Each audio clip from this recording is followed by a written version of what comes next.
James is having a dinner party in a few days, and he's working with his smart kitchen to decide what to make for his friends. He tells the kitchen that he wants an easy recipe that can serve 8 people, and that he thinks pasta might be a good idea.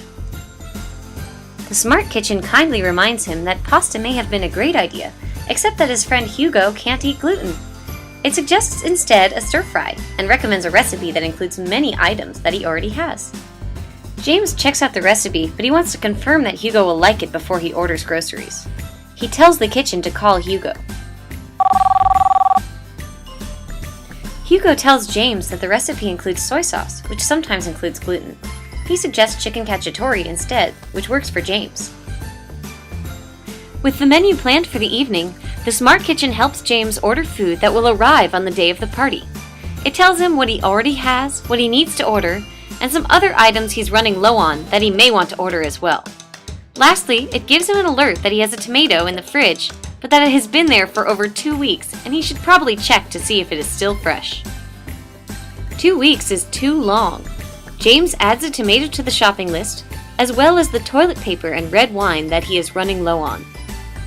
That takes care of everything for the party.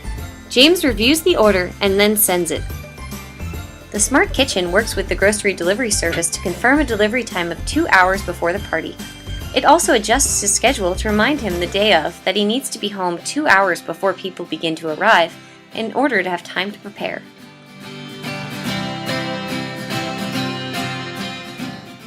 It's finally the day of. James arrives home to find his groceries delivered and waiting.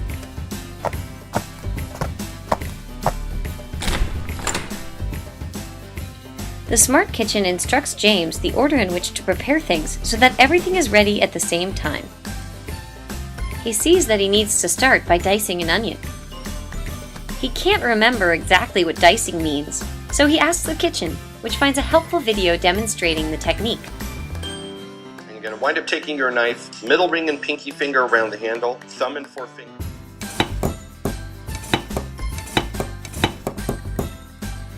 With the onion diced, it's time for the parsley. But there's none in the box. The grocery store must have missed an item.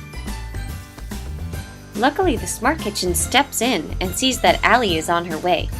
It suggests that he asks her to stop at a grocery store and pick some parsley up.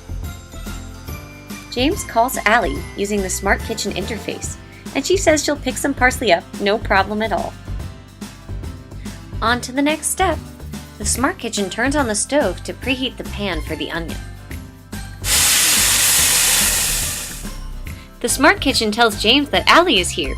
He tells the kitchen to unlock the door and then tells Allie to come on in.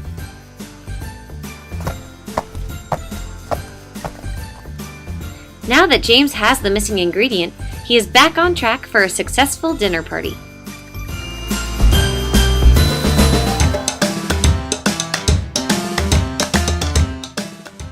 What a great party! James says goodbye to his guests and begins to worry about what to do next. The smart kitchen provides him some relief by asking if he'd like to schedule a cleaner for tomorrow, which he promptly agrees to. It also notices that they finished a bottle of white wine and knows that he likes to have at least 3 on hand. James scans the list of recommended wines that are based on his previous purchases. Meanwhile, he is notified of a message from Hugo that says that he loved the chicken cacciatore and would like to get the recipe. James easily shares the recipes with him using the kitchen's interface and finishes ordering the wines, which he is excited to try. All in all, it was a successful and stress-free dinner party, particularly in thanks to the smart kitchen.